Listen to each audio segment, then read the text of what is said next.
Hey everyone, just want to jump on and talk about my top surgery experience. I am so happy and honestly still can't believe that it's done. I keep double checking and honestly it's just incredible. I waited over a year, close to a year and a half for it to happen, going through all the hip obstacles, but it's done and now I can just focus on recovery and getting back to exercise. Obviously slowly but surely, and just taking my recovery as my priority. But I wanted to talk about the actual surgery, going down there the night before, the surgery day, the day after, and then I'm going to do another video where I talk about the follow-up appointment, what that week was like of recovery. And yeah, so I'm really excited to share more of the experience, and hopefully it gives you some insight and helps you make any decisions that you're thinking about. But I can just give you my experience and hopefully it will benefit your journey. So starting off on the Thursday night, so my appointment was for the Friday morning in Mississauga. I live in Kingston, so that is like a 2.5 hour drive. So I was going down the night before to make sure that I was at my appointment on time and everything.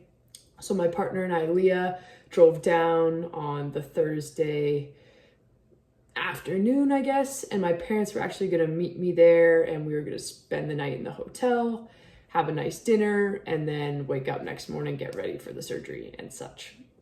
So it was really nice to get to see my parents, and obviously for them to be there to support me through it is incredible. I am so thankful to have them, and they are just the best and really support every part of my journey, and I know I'm so lucky for that. And that's why I also want to share that, is because you hear a lot of stories about people or parents not being supportive, but I am one of the lucky ones to have that. And so if I can help share my experience to help you with your experience, or if you need somebody to talk to or anything, I'm here, and I'm here to give you the best advice that I can through my own journey.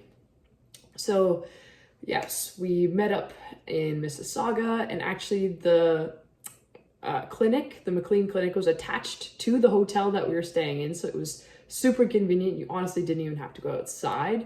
You could just kind of walk across this little bridge and then you were in the building. So that was perfect. We just walked to a spot for dinner the night before.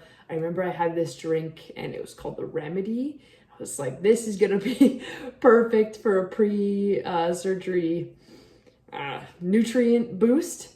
So it had turmeric in it, it had electrolytes in it had soda in it, it had ginger in it. That might be it, but it honestly tasted really good. We went to Earl's. So if you ever buy an Earl's and you see that on the menu, good choice. I figured it would only help with prepping my body for what was to come. So had dinner, had a nice evening, just chilled in the hotel, watched some TV. I had to stop consuming anything by midnight, so that included water. I couldn't have anything after midnight, just for surgery and anesthesia purposes. So had a good sleep that night, and next morning they instructed me to take a shower before I went to my surgery, just because it may be a few days before I could get a full shower again. So just do full clean, and then went to my appointment for 10 a.m. So walked across the bridge right into the clinic. I sat in the waiting room with my parents and Leah for probably 20 or so minutes. I filled out some paperwork, did some consent forms, things like that, and gave them my COVID negative test that I had to have done, and then was just waiting to be called. So then the nurse came out, and basically I knew it was happening then. I was like, see you later, fam, see you on the other side. I was definitely a bit nervous. I think the part that I was most nervous about was being put out. I'd never been put out before. I had never had surgery before, so that was something completely new to me. But I honestly tried not to think about it so much, and just was thinking about, the other side, how happy I was going to be, and just thinking about the future, honestly. So nurse takes me back into one of the rooms and sits me down. Then she just kind of verifies some information, my date of birth, all that kind of stuff. And then she asked me to take my clothes off and take some pictures. So front on, side, trying to get all the angles of my chest to know what they're working with. And just for pre-post-op comparison photos for future patients that it may be helpful for. So signed the consent form for that so they could use it. So then she just kind of asked me more questions, just how I was feeling, blah, blah, blah. The staff there was really, really great, really comforting. She eventually hooked me up to an IV and then gave me my anti-nausea pills that I brought with me because they had given me prescriptions to pick up beforehand to bring to the surgery. So she gave me the anti-nausea and I think a Tylenol. So I had that with a little bit of water, and then I sat in that room for probably 40 or so minutes. I just watched some Netflix on my phone, just was chilling until the anesthesiologist came in, and she verified a few things, just like my age, my weight, when was my last T-shot, when I last ate, if I'd been on anesthesia before, just questions that would help her pick the correct dosage for my general anesthesia to make sure that I was being put out properly, basically. So she also asked if when I last smoked, drank, things that may affect their perception of the dosage. So that was all good. And then the surgeon came in and she basically just talked to me about the procedure. She marked up my chest. But before that, she was talking to me or looking and feeling my chest and basically saying that I had a bit of extra skin. I know I had already previously talked to her about having periareolar surgery versus the double incision. So the periareolar is they make a larger incision and then they make a smaller incision closer to the nip, and then they suture the wider incision to the closer incision. So that's where they get that tightness, and that's how they really get that flatter chest. And all of the stuff is removed from liposuction through the nipples. So the mammary glands, the fat, the cysts, anything that you've got up in there, that is going to be removed with the liposuction. So she was describing this to me, and she basically was talking about how I had a little bit extra skin, and basically the double incision would be a slam dunk. If I decided to go that way, no matter what, was going to turn out great, and she just wanted me to know that, versus she showed me the worst case scenario of the periareolar, so just somebody that had it done, and it definitely looked a little bit rough, but I had faith in my chest muscles, in my body, in my physique, that I was going to be a periareolar candidate. And she did mention to me beforehand that I was definitely up for that surgery. So she gave me the option. I still chose the periareolar, and I'm very happy I did, because as you'll see with my results, I am ecstatic, and it's even better than I expected. So very happy about that decision. The double incision is typically the one that you see more often, where it has the lines underneath both of the pecs. So that's more common, and can be done for any shape, size, doesn't matter. But there are a lot more types of surgery out there that I think people don't even know exist. So the keyhole, the periareolar, the double incision, the T-anchor, the fisheye, there's like all kinds of different options, and it's really come a long way. So if that or a type of one of these operations is better suited to you, then I would search for a surgeon that performs that type of surgery, look at their work, and make sure that's what you want and is best for your body. Okay, so after finalizing that decision, periareolar was happening, marked up with a Sharpie all around my chest, and then was basically like, okay, we're getting ready, we're going to take you into the room.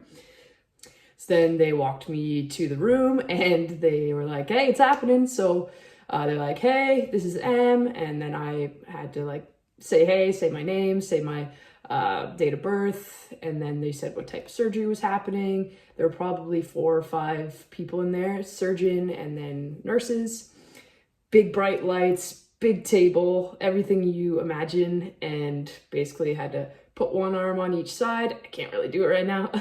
And then the anesthesia was going to be going through my IV and then would put me out. So basically the anesthesiologist told me that I would start to feel like I had a few drinks and then 3, 2, 1, I'd be lights out. And I vaguely remember feeling that kind of woozy feeling and then gone. So didn't even have time really to worry about it. I tried to keep my mind off of it, like I said, as much as I could. But then I woke up and I was sitting in the recovery room. I remember looking down and I was just like, oh my God, like it happened. I was still a bit foggy from the drugs and such, but I just remember looking down and kind of looking at the nurse and just being in total awe and amazement that it was done, it had happened. I was on the way to my dream chest that I had always envisioned. And that was such a great feeling. So I remember asking the nurse how long I'd been there, and she said about half an hour, 40 minutes. No idea. So that was cool, and she was just making sure I was all right. She's like, do you want anything, any drinks? She gave me a juice box. I had a grape juice box, and I drank it so fast. It tasted so good. And then she was like, went well. I think the surgeon's gonna pop in. So Dr. Armstrong did come in and just said the surgery went really well, really happy with it. And that was all I needed, basically. So then the nurse was like, you are gonna be good to go in probably 20 or so minutes. I'm gonna call your family, let them know that they can come and meet us at the bridge connection to the hotel, and then you'll be on your way. So she helped me get up and then into the wheelchair, pushed me in the wheelchair all the way around, and then I was met by my family, and it was just overwhelming seeing them and so happy, and I felt really great, honestly. I was definitely a bit foggy, but I didn't feel too much pain. I wasn't nauseous. I was quite with it. So overall, it felt better post-op than I thought I would. So that was really great. And it was also just wild that I could just walk out because it was all paid through OHIP. It was all covered by the government. So that was just, okay, see you later, done. So that was really cool. But then went back to the hotel. I think I had maybe a few crackers. I eventually had some chicken broth, soup, whatever, just to get some sodium and nutrients back into me. I had some Pedialyte electrolytes. So I was trying to eat smaller bits over time, not trying to overload my stomach, not trying to stress anything out too much. She did mention, the nurse, that I should avoid maybe heavy dairy or just heavy foods in general, just to make sure my body could handle it, basically. And if I could get any fiber in, that would be really great because the painkillers can affect your regularity. So any fiber or anything you can get like that will definitely help. So at that point, I had the drains in. So I still have my binder on. So when I had the drains in, they came from basically under my armpit, down through the binder, and then I could clip them on to my binder so they could just hang there. They were taking any excess fluid out from the surgery site and draining it just so that there was less swelling, less buildup, and less risk of infection and things like that. So I had the drains hanging off of me. I probably had 10 to 15 cc drainage that first day, which isn't actually that much. You can probably get at least double that in one of those drains. So that was a good sign. And then eventually it tapered off. It was less and less and less. But sleeping with those drains can definitely be a bit uncomfortable, or just having to sleep on your back because you can't really move. You don't want to stretch your chest. Don't want anything to move that's been set in place. So that's exactly what the binder's for, is making sure that everything stays in place. So ideally, if you can lay on your back, that is the best in terms of recovering, but I know it can be uncomfortable if you're not a back sleeper.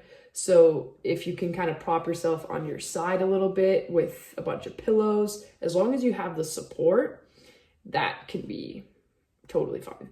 So you just don't really want to sleep on your stomach is the main thing.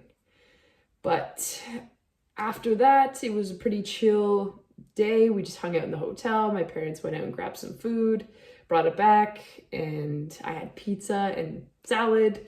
Pizza's like my favorite food, so it brought me a lot of joy. And the salad, because the roughage, as I said, important.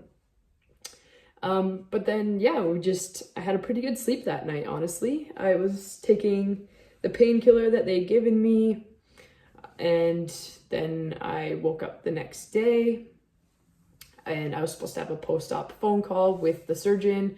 Basically gave me, it'll be any time after 10 a.m. so you don't have to wait around, you can go home. It doesn't seem like there's anything of concern, so you don't need to stick around in Mississauga for this appointment.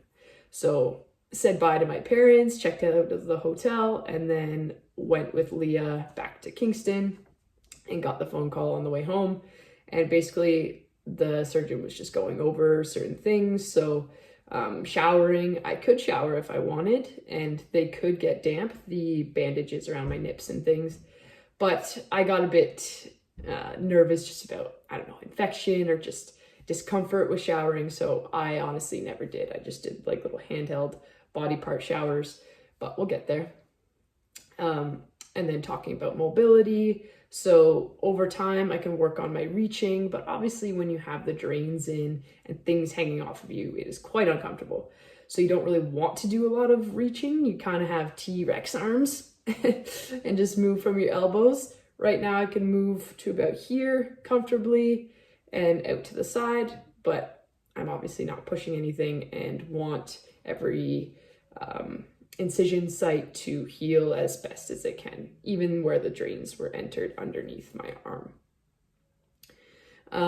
Also talked about the pain meds, so if I could taper off of them, that was definitely an option. So you could do the full pill, half a pill, and then I asked her about taking CBD, edibles, things like that, you know, weren't involving my lungs, but would help with inflammation, would help with relief, sleeping, all that kind of stuff. And she was totally fine with me doing edibles or incorporating CBD.